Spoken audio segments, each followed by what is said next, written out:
A paz do Senhor, meus irmãos, sejam todos muito bem-vindos, ao meu canal, para estudarmos juntos a palavra de Deus. Estaremos iniciando o nosso curso básico de teologia. E o nosso curso de teologia, o básico, contém 20 matérias. E hoje estaremos iniciando com a matéria de teologia, a primeira matéria. Temos 20 matérias e eu vou te apresentar agora.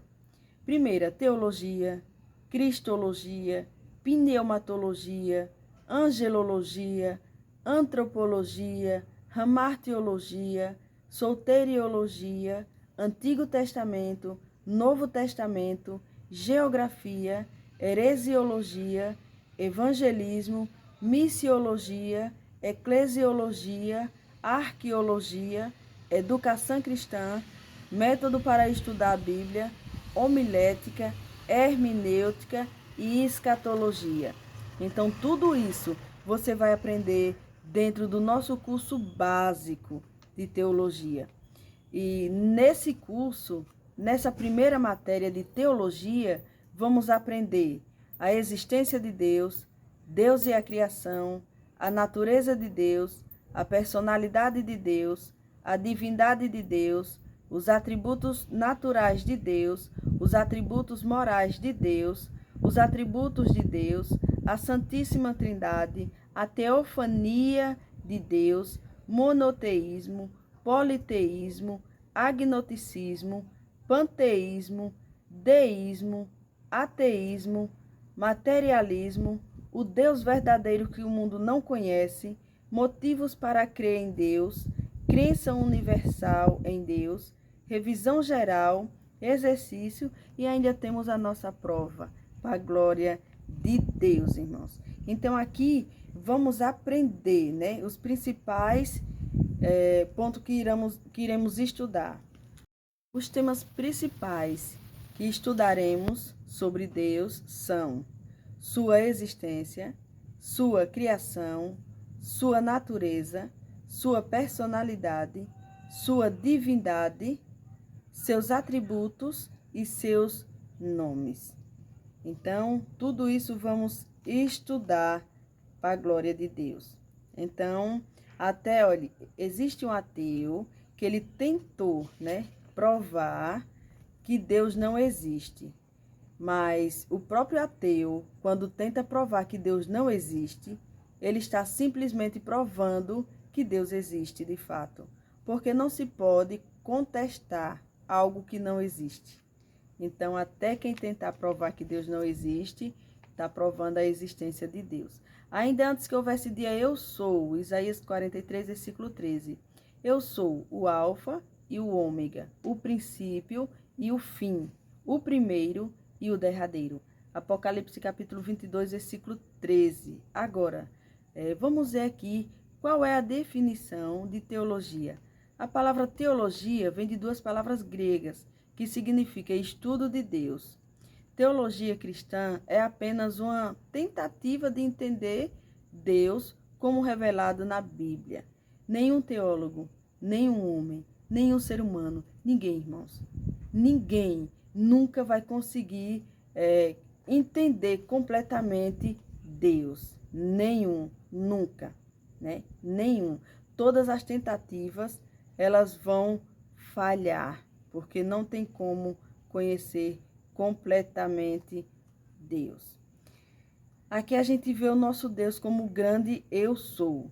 Estudaremos nessa lição a existência de Deus. Eu sou, Êxodo capítulo 3, versículo 14. Ainda antes que houvesse dia, eu sou, Isaías 43, versículo 13. Agora vamos ver, irmãos, a etimologia da palavra teologia. Então, a etimologia da palavra. O termo teologia vem de duas palavras gregas. Theos, que significa Deus, esse nome Deus, em grego, Theos. Então, Theos significa Deus. E lógica, que procede de logos, que significa estudo ou tratado. Portanto, a palavra teologia significa estudo ou doutrina de Deus. Portanto, esse nome teologia significa estudo ou doutrina de Deus. Sua existência. Deus existe e isso é fato real, né?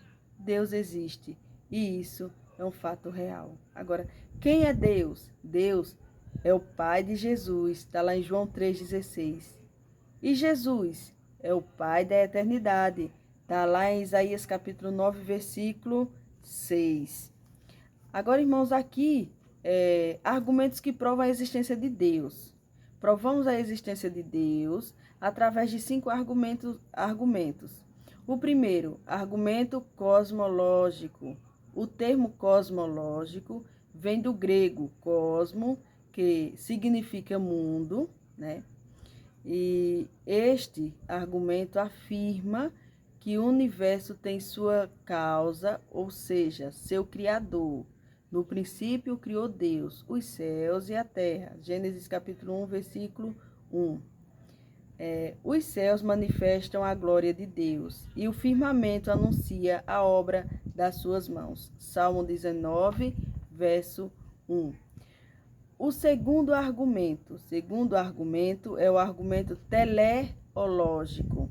Argumento teleológico. Esse argumento teleológico, este termo vem do grego teleos, que significa desígnio ou propósito.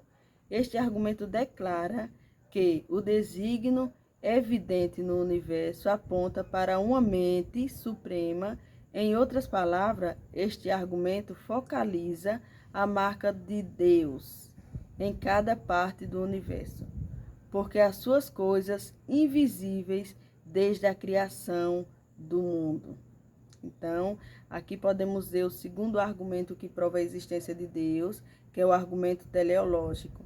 Terceiro argumento é o argumento antropológico. Irmãos, esse nome antropológico, antropos, significa homem, né? Este termo vem do grego antropos, que significa homem. Este argumento prova a existência de Deus através da natureza moral e mental do homem, porque nele vivemos e nos movemos e existimos. Então, prova também a existência de Deus através do homem. Quarto argumento. Esse quarto argumento é argumento histórico, irmãos. A Arca de Noé foi encontrada, né? A gente vê, a Arca de Noé foi encontrada e está lá no Monte Ararat. Então, aqui, no argumento histórico, podemos ver que a Arca de Noé realmente foi encontrada, está no Monte Ararat, né? E também aqui, ainda no argumento histórico, podemos ver, né, sobre o dia longo de Josué. Aqui podemos ver sobre o dilúvio, o nascimento de Jesus. Tudo isso, irmãos, provam a existência do nosso Deus. Agora, o quinto e último, né, o argumento teológico. Isso mesmo, o argumento teológico. Este argumento prova a existência de Deus através da Bíblia, como criador de todas as coisas. No princípio criou Deus os céus e a terra. Sua existência é comprovada, corpo, alma e espírito. Isso mesmo. Agora, irmãos, vamos ver prova contemporânea, né? O próprio testemunho contemporâneo prova também esta realidade, no que diz respeito à existência de Deus. Recentemente, uma pesquisa mostrou que a maioria absoluta das pessoas humanas acreditam em Deus. Deus existe? Foi a pergunta que foi feita. Deus existe? E a maioria das respostas foi positiva. 87,3% afirmam sem vacilar. Isto significa que, apesar do materialismo da vida contemporânea, permanece vivo o senso de Deus entre os homens. Glória a Deus por isso. O universo prova a existência de Deus, irmãos. Como um relógio fala da existência e inteligência de um relojoeiro, assim a criação do universo fala da existência de um Criador todo-poderoso. Os céus manifestam a glória de Deus e o firmamento anuncia a obra das suas mãos. Glória a Deus por isso, irmãos. Deus e a criação.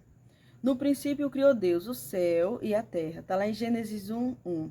No princípio criou Deus os céus e a terra. No hebraico está assim. Bereshit bara Elohim. Deus, ele aparece, no princípio criou Deus. Criar, né? Esse nome criar, irmãos, é usada uma palavra hebraica, bará, que significa fazer algo do nada. E foi exatamente o que aconteceu. Salmo 33, verso 9. Né? Tudo veio do nada, só pela palavra, e glória a Deus por isso. Agora, irmãos, o nome céu, a palavra céu, na língua original hebraica, é chamaim. O nome céu, na língua original hebraica, é chamaim. Agora, outra coisa interessante, biblicamente existem 3 céus, somente 3 céus. E aqui, irmãos, a gente tem prova que só existem esses 3 céus. Não existe 7 céus, como falam por aí. Primeiro céu é Auranos, inferior às nuvens, está lá em Lucas capítulo 17, versículo 24. Segundo céu, Messorâneo, intermediário, universo, Gênesis 15, 5. Terceiro céu, Eporâneo, superior, morada de Deus. Está lá em 2 Coríntios capítulo 12, versículo 2. E é lá que vamos morar com Cristo, para a glória de Deus. O apóstolo Paulo, ele fala que foi arrebatado até o terceiro céu. Aqui, um homem de uma intimidade que tinha com Deus. Tinha um relacionamento com Deus. Ele diz que foi levado até o terceiro céu. Se ele diz que tinha um grau de intimidade com Deus que foi até o terceiro céu, então quem somos nós para dizer que tem até o sétimo, né? Então ficamos apenas com o que a palavra de Deus diz. Agora vamos ver aqui, irmãos, a terra. Biblicamente existe 2 criações em uma só terra. Isso mesmo, 2 criações em uma só terra. Primeiro, a criação original e a criação restaurada. Então, a terra original, a Bíblia menciona muito pouco sobre esta terra original. Esta criação original é chamada de Jardim de Deus. Está lá em Ezequiel capítulo 28, versículo 13. Que é, irmãos, diferente do Jardim do Éden, que está lá em Gênesis capítulo 2, versículo 8. Então, aqui a gente vê que é diferente o Jardim do Éden para o Jardim de Deus, né? Então, aqui a gente já está vendo a criação da terra, né? E a terra original e a terra restaurada. Há algum tempo na história, houve uma grande catástrofe que destruiu esta criação original, conforme lemos em 2 de Pedro, capítulo 3, versículo 5. Né? Então, a Bíblia não revela a causa desta catástrofe. Para os cientistas, esta catástrofe foi um grande meteoro que caiu na Terra há milhares de anos atrás. Já para os teólogos, esta catástrofe é uma coincidência com a queda de Lúcifer do céu para esta terra. Está lá em Isaías capítulo 14, versículo 12 ao 14. E Ezequiel capítulo 28, do 11 ao 17. Porque era um querubim que caiu do céu como um raio. Lucas capítulo 10, versículo 18. Com milhares de seus anjos. Apocalipse capítulo 12, versículo 4. Isso mesmo, irmão. Então, estudamos e aqui podemos ver dentro da palavra de Deus. Agora, vamos ver, irmãos, que a terra restaurada, a Bíblia não revela nada após a catástrofe, até a restauração da terra. Mas a Bíblia menciona que Deus começou a agir com o poder de sua palavra. Gênesis 1:3 e Hebreus 11:3. Agora Deus restaura toda a terra daquela catástrofe. Vejamos agora como foi feita esta restauração que levou apenas 6 dias. 6 dias para Deus restaurar. O primeiro dia, disse Deus, haja luz. Irmãos, aqui eu já quero dizer, esse haja luz não é a luz que aparece no quarto dia, não. Essa luz é o próprio Deus dizendo, e haja a minha presença na terra. A própria luz aqui é a presença de Deus. Para nós não confundir com essa luz, que diz, e haja luz, né, no primeiro dia, com a luz que foi do quarto dia. Não é a mesma. Então, quando Deus chega, ele diz, a minha presença chegou, a luz chegou. Deus, ele se apresenta na Bíblia como luz. Eu sou a luz do mundo. Então, quando ele chega, haja luz, a minha presença. Aí agora, com a presença dele, ele começa a fazer, glória a Deus por isso. E aqui vamos ver como foi. Foi assim, primeiro dia, a luz, a presença de Deus. Primeiro dia, a luz é a presença de Deus. Segundo dia, os mares. Terceiro dia, as árvores. Quarto dia, o sol, lua e estrela. Quinto dia, os peixes, aves, animais, répteis. Sexto dia, sua obra-prima, né? Especial, o homem. E viu Deus que tudo era muito bom. Glória a Deus. Então, aqui vamos ver a sua natureza pela Bíblia, né? Deus é espírito. Deus é espírito. Deus é espírito, importa que os adorem em espírito e em verdade. João 4:24. Aqui a gente vai ver, quando Jesus tem um encontro com a samaritana, já no final, que ela questiona onde é o lugar de adorar, se é no monte ou se é no vale. Aí aqui a gente vai ver, Deus é espírito. E o que importa é que o adore em espírito e em verdade. Deus é espírito. Segundo, Deus é luz. E esta é a mensagem que dele ouvimos e vos anunciamos, que Deus é luz, e não há nele treva nenhuma. 1 João 15:5. Então aqui Deus é luz, esta é a mensagem que dele ouvimos e anunciamos, Deus é luz. Terceiro, Deus é amor, Deus é caridade, e quem está em caridade está em Deus, e Deus nele. 1 João 4:16. É isso aí, Deus é. O que Deus é, irmãos? Deus é espírito, Deus é luz e Deus é amor. E o que Deus não é uma força e Deus não é uma energia. Glória a Deus por isso. Então, aqui, mais uma vez, vamos aprender mais sobre a sua natureza geral na Bíblia. Deus é paz, Romanos capítulo 15, versículo 33. Deus é fiel, 1 Coríntios capítulo 9, versículo... 1 Coríntios capítulo 1, versículo 9. Deus é sábio, Romanos capítulo 16, versículo 27. Deus é amor, 2 Coríntios capítulo 3, versículo 11. Deus é misericordioso, Romanos capítulo 2, versículo 4. Deus é luz, 1 João 1:5. E Deus é espírito, João 4:24. Glória a Deus, né? Todos esses atributos divinos, né? Além daqueles que sistematicamente chamamos de atributos naturais e morais, são inerentemente ligados à natureza plena do seu ser, né? Deus é o único, Deus é, eu sou o alfa, o ômega, o princípio e o fim, o primeiro e o derradeiro. Glória a Deus por isso. Agora, sua origem, ainda antes que houvesse dia, eu sou. Isaías 43, versículo 13. A palavra origem só se aplica às coisas criadas, ao pensamento em qualquer coisa que tem origem. Não estamos pensando em Deus. Deus é autoexistente, isto é, existe em si mesmo. Deus é autoexistente e existe em si mesmo. Enquanto o homem